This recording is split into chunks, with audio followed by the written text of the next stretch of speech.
आज हम बात करेंगे एप्लीकेशंस ऑफ इलेक्ट्रोकेमिकल सीरीज़ के पार्ट 7 की। ठीक है ना। Prediction of anode and cathode बहुत ज़्यादा इंपॉर्टेंट एप्लीकेशन है ये। प्रिडिक्शन कैसे करनी है, एनोड कौन सा है, कैथोड कौन सा है in the voltaic and galvanic cell. Voltaic और गैल्वानिक सेल के अंदर प्रिडिक्शन कैसे करनी है कि कौन सा एनोड कौन सी मेटल एनोड के तौर पर एक्ट करेगी, कौन सी मेटल कैथोड के तौर पर एक्ट करेगी। बहुत ज़्यादा इलेक्ट्रोकेमिकल सीरीज़ को देखना। इस इलेक्ट्रोकेमिकल सीरीज़ मेटालिक एलिमेंट्स की इस इलेक्ट्रोकेमिकल सीरीज़ को देखना है। इसमें जो उनसे अपर हाइड्रोजन से जो उनसे ऊपर वाले एलिमेंट्स होंगे ना, अपर एलिमेंट्स होंगे जो उनसे हाइड्रोजन के, ये क्या कर रहे होंगे, ठीक है ना, ये एनोड के तौर पर एक्ट कर रहे होंगे। ठीक है ना। और एनोड पर होती है ऑक्सीडेशन, और ऑक्सीडेशन का मतलब क्या होता है, लॉस ऑफ इलेक्ट्रॉन। इसी तरीके से हाइड्रोजन से नीचे वाले एलिमेंट्स कौन से होंगे, इलेक्ट्रोकेमिकल सीरीज़ में हाइड्रोजन से नीचे वाले जितने भी मेटालिक एलिमेंट्स होंगे उन सारे के सारे एलिमेंट्स कौन से कैथोड के तौर पर एक्ट कर रहे होंगे, कैथोड के तौर पर एक्ट कर रहे होंगे। और कैथोड के ऊपर हमेशा याद रखना, कैथोड के ऊपर हमेशा रिडक्शन होती है। और रिडक्शन का मतलब क्या होती है, रिडक्शन का मतलब क्या होता है, गेन ऑफ इलेक्ट्रॉन। बस यही वाली दो बातों को मैंने यहाँ पर इंग्लिश में लिख दिया। Upper elements used as a anode at anode oxidation occur and loss of electron. ठीक है ना, समझ आ गई। और lower elements used as a cathode at cathode always reduction occur and gain of electron. ठीक है ना। यहाँ पर मैंने बात लिखनी है कि अपर एलिमेंट्स जो से होते हैं वो यूज्ड एज अ एनोड के तौर पर एक्ट कर रहे होते हैं। एलिमेंट्स अपर एलिमेंट्स एनोड के तौर पर एक्ट कर रहे होते हैं और एनोड के ऊपर हमेशा ऑक्सीडेशन होती है, ऑक्सीडेशन अक्कर। एनोड है, हमेशा याद रखना, एनोड के ऊपर ऑक्सीडेशन होती है। ये कैसे पता चलेगा, ये एनोड है। ए जो सा स्मॉल ए जो सा है, ये स्मॉल ए कुछ ना कुछ आपको ओ की तरह का लग रहा होगा। स्मॉल ए जो सा है एनोड वर्ड के अंदर जो सा पहला लेटर ए है, इस ये कुछ ना कुछ ओ की तरह लग रहा है ना। ओ सेज फॉर ऑक्सीडेशन, यानी कि एनोड के ऊपर ऑक्सीडेशन होगी। और कैथोड जो सा बाकी बच गया है, इसके ऊपर क्या होगी, रिडक्शन होगी। और आपको पता है कि रिडक्शन और ऑक्सीडेशन का मतलब क्या होता है, ये भी मैंने याद करने का तरीका बताया हुआ है आपको कि ऑक्सीडेशन जो सा है, ऑक्सी का मतलब क्या होता है, ऑक्सीजन, और डेशन का मतलब क्या होता है, एडिशन। यानी कि जब ऑक्सीजन की एडिशन होगी तो समझ लेना ये वहाँ पर ऑक्सीडेशन हो रही है। ठीक है ना। ये ऑक्सी है, ये रिडक्शन है, यहाँ पर ऑक्सीजन, हाइड्रोजन और इलेक्ट्रॉन है। ऑक्सीजन जब ऐड हो रही होगी, जब ऑक्सीजन की एडिशन होगी तो समझ लेना वहाँ पर ऑक्सीडेशन हो रही है। ठीक है ना। ऑक्सीजन की एडिशन होगी, वहाँ पर ऑक्सीडेशन हो रही है। और बाकी दोनों जोन से होंगे वो उससे ऑपोजिट हो रहे होंगे।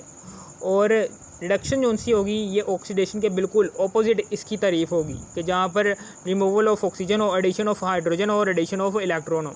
ठीक है ना, समझ आ गई। और ये तीसरी वाली डेफिनेशन जोन सी है ना, ये वाले यहाँ पर सीरियस लेनी है कि एनोड के यहाँ पर लूज ऑफ इलेक्ट्रॉन होता है, एनोड पर हमेशा ऑक्सीडेशन होती है। एनोड पर जो सी है, एनोड के ऊपर हमेशा ऑक्सीडेशन होती है। ऑक्सीडेशन का मतलब क्या है, लॉस ऑफ इलेक्ट्रॉन। बस इसी तरीके से लोअर एलिमेंट्स जो से हैं, जो से हाइड्रोजन से नीचे lower elements used as a cathode, वो कैथोड के तौर पर एक्ट कर रहे होंगे। ठीक है ना। ऐड कैथोड, कैथोड पर हमेशा ऑलवेज रिडक्शन, कैथोड पर हमेशा रिडक्शन होती है। कैथोड ऑलवेज रिडक्शन, कैथोड जो से वो रिडक्शन अक्कर होते हैं। एंड गेन ऑफ इलेक्ट्रॉन, यहाँ पर इलेक्ट्रॉन की गेनिंग होगी। ठीक है ना। लोअर एलिमेंट्स जो से हैं used as a cathode, lower elements जो से होते हैं, लोअर एलिमेंट्स हाइड्रोजन से नीचे जितने भी एलिमेंट्स होंगे वो लोअर होंगे। उन सारे के सारे एलिमेंट्स जो उनसे होंगे वो कैथोड के तौर पर एक्ट कर रहे होंगे। और कैथोड पर हमेशा एडिशन ऑफ इलेक्ट्रॉन होगी। Eight cathode always reduction occur and gain of electron. ठीक है ना, समझ आ गई आपको। यहाँ पर एग्जांपल की बात कर लूँ तो यहाँ पर 2 एग्जांपल्स यहाँ पर मैं बताने जा रहा हूँ। सबसे पहली एग्जांपल है जी zinc copper cell. Zinc copper cell की सबसे पहली एग्जांपल है, ठीक है ना। जिंक कॉपर सेल की सबसे पहली एग्जांपल है जिंक कॉपर सेल। जिंक क्या है, यहाँ पर जिंक ऊपर वाला है, ये जिंक कॉपर सेल है। अगर आप एक सेल बनाते हो, उस सेल में एक हाफ सेल में जिंक रखते हो, दूसरे वाले हाफ सेल में कॉपर रखते हो और उन दोनों को एक ब्रिज के साथ जोड़ देते हो, ठीक है ना। वो ब्रिज के साथ जोड़ देते हो, ठीक है ना। और जिंक हमेशा याद रखना, ये जिंक जो उनसे है ना, ये हाइड्रोजन से ऊपर एग्जिस्ट कर रहा है। ये जिंक, ये देखें, ये अपर एलिमेंट है, अपर एलिमेंट है। ये क्या है, ये अपर एलिमेंट है।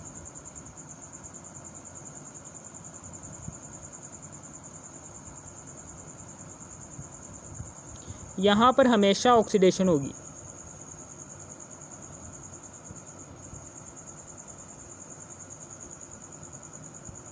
यहाँ पर हमेशा ये ऑक्सीडेशन होगी। यहाँ पर जिंक है, जिंक में से 2 इलेक्ट्रॉन यहाँ से निकलेंगे तो ये जिंक आयन में तब्दील होगा, जिंक आयन में तब्दील हो गया, 2 इलेक्ट्रॉन निकल गए, ऑक्सीडेशन हो गई। इसी तरीके से यहाँ पर आगे ये जो उनसे अपर एलिमेंट है, यहाँ पर लोअर एलिमेंट है। कॉपर क्या है, ये हाइड्रोजन से नीचे आ रहा है, यानी कि लोअर एलिमेंट है। ये क्या है,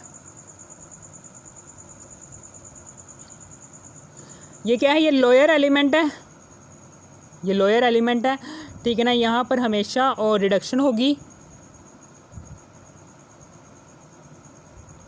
रिडक्शन होगी। और रिडक्शन में क्या होता है, गेन। यहाँ से 2 इलेक्ट्रॉन निकलेंगे ना जोन से, वो इस कॉपर में आकर ऐड हो जाएंगे इस तरीके से। जैसे ही इस कॉपर में आकर ऐड हो गए तो इसके ऊपर चार्ज कौन सा आ जाएगा, -2 का। और क्या है, इसी तरीके से यहाँ पर lithium copper cell. Lithium copper cell में कैसे आप करेंगे कि लिथियम जो है ये ऊपर है, इलेक्ट्रोकेमिकल सीरीज़ में सबसे ऊपर क्या आ रहा है, लिथियम आ रहा है। ये क्या है, ये अपर एलिमेंट है।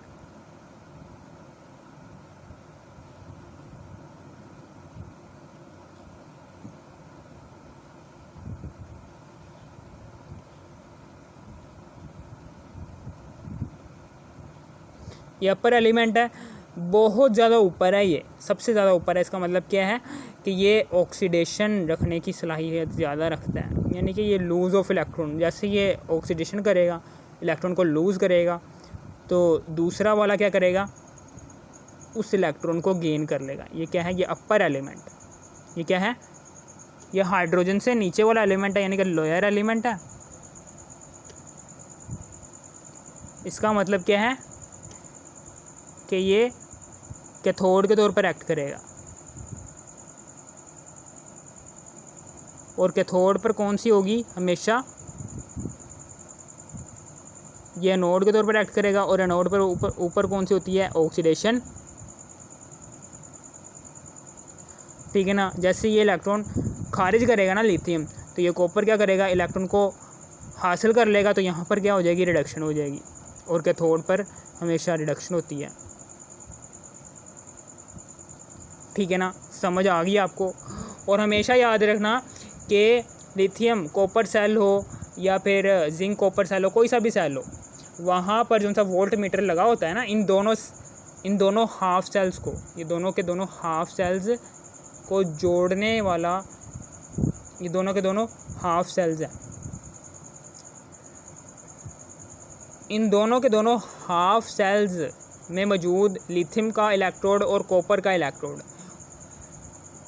इन दोनों को जोड़ना काम कर रहा होता है एक वोल्ट मीटर। उस वोल्ट मीटर में जो उनसे सुई होगी, वो सुई हमेशा रिडक्शन जहाँ पर हो रही होगी ना, जिस हाफ सेल में रिडक्शन का प्रोसेस प्रोसीड हो रहा होगा, उस तरफ हो जाएगी। यानी कि कॉपर पर रिडक्शन हो रही है ना, तो वोल्ट मीटर की सुई जो सी होगी वो कॉपर के हाफ सेल की तरफ बेंड हो जाएगी, चली जाएगी। इसी तरीके से यहाँ पर इस कॉपर के ऊपर भी रिडक्शन हो रही है, तो वोल्ट मीटर की जो सी सुई है इस कॉपर की तरफ, कॉपर के हाफ सेल की तरफ चली जाएगी। अगर आपको इस वीडियो की तरह से भी थोड़ी सी भी समझ आ गई, इस वीडियो को कर दो लाइक और सब्सक्राइब और शेयर भी कर देना। थैंक्स फॉर वॉचिंग मी, ठीक है ना।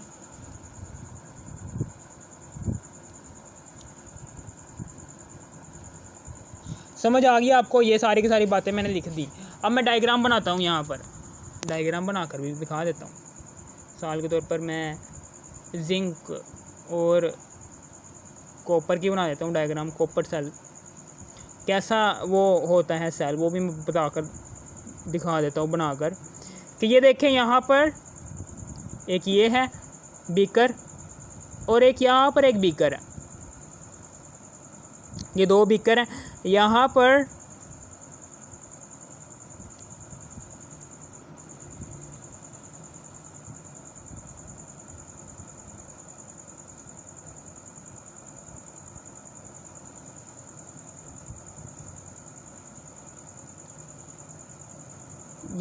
ये दो बीकर हैं।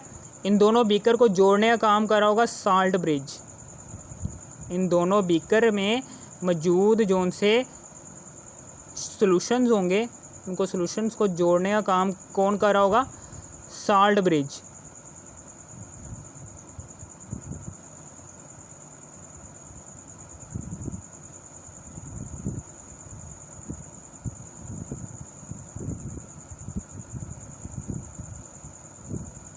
ये साल्ट ब्रिज है, ये जोड़ने का काम कर रहा होगा। और यहाँ पर क्या हो रही होगी?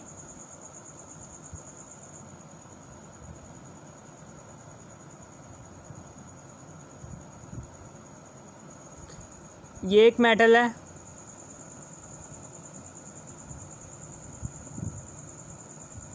और ये एक मेटल है। ये जिंक की मेटल होगी और ये कॉपर की मेटल होगी, ठीक है ना। अब ये जिंक की मेटल होगी। इसी मेटल के आयन का सॉल्यूशन यहाँ पर प्रेजेंट होगा, यानी कि जिंक सल्फेट का सॉल्यूशन प्रेजेंट होगा। और जिंक सल्फेट के सॉल्यूशन के अंदर जिंक के आयन्स आ रहे होंगे और सल्फेट के आयन्स आ रहे होंगे। इसी तरीके से इस कॉपर के आयन का ही सॉल्यूशन यहाँ पर मौजूद होगा, यानी कि कॉपर सल्फेट का। और यहाँ पर कॉपर के आयन्स प्रेजेंट होंगे और सल्फेट के आयन्स प्रेजेंट होंगे, ठीक है ना। समझ आ गई आपको? यहाँ पर ये प्रेजेंट होंगे। अब फिर उसके बाद यहाँ पर इन दोनों मेटल के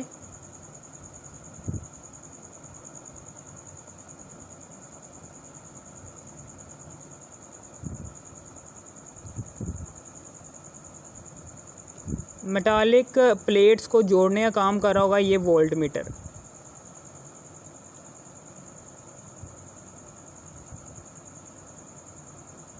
+1 +2 -1 -2, ठीक है ना। और ये सुई होगी, ठीक है ना। हमेशा याद रखना ये +2 कैसे गया। ये जिंक मेटल में क्या हो रही होगी? ये जिंक मेटल चूँकि हाइड्रोजन से ऊपर है, अपर एलिमेंट है, तो यहाँ पर क्या होगी? अपर एलिमेंट हमेशा एनोड के तौर पर एक्ट कर रहा होगा, तो ये क्या होगा? सारा का सारा एनोड यहाँ पर हो रहा होगा। एनोड ये जो सा इलेक्ट्रोड है ना, ये एनोड के तौर पर एक्ट कर रहा होगा। तो एनोड के ऊपर हमेशा ऑक्सीडेशन होती है। तो इस इलेक्ट्रॉन में जिंक प्रेजेंट है ना, तो जिंक क्या करेगा? वो 2 इलेक्ट्रॉन को खारिज करेगा और 2+ के आयन में तब्दील होकर यहाँ से 2 इलेक्ट्रॉन को रिलीज़ करवा देगा। 2 इलेक्ट्रॉन यहाँ पर रिलीज़ हो गए। और जैसे ये 2 इलेक्ट्रॉन इस सॉल्यूशन में पहुँचेंगे, तो ये क्या है? ये कैथोड है। ये जो सा कॉपर का इलेक्ट्रोड होगा, ये कॉपर का इलेक्ट्रोड कैथोड के तौर पर एक्ट कर रहा होगा। ये कॉपर क्या करेगा? ये कॉपर 2 इलेक्ट्रॉन को गेन करवा लेगा। ये 2 इलेक्ट्रॉन यहाँ से गेन हो गए। जैसे ही 2 इलेक्ट्रॉन यहाँ से गेन होंगे ना, तो जैसे ही 2 इलेक्ट्रॉन, ये जो से कॉपर है, ये 2 इलेक्ट्रॉन को जैसे ही गेन करेगा, तो ये बन जाएगा कॉपर का आयन, -2 बन जाएगा, ठीक है ना। जैसे ही कॉपर का आयन बन जाएगा, तो समझ लेना रिडक्शन का प्रोसेस प्रोसीड हो गया।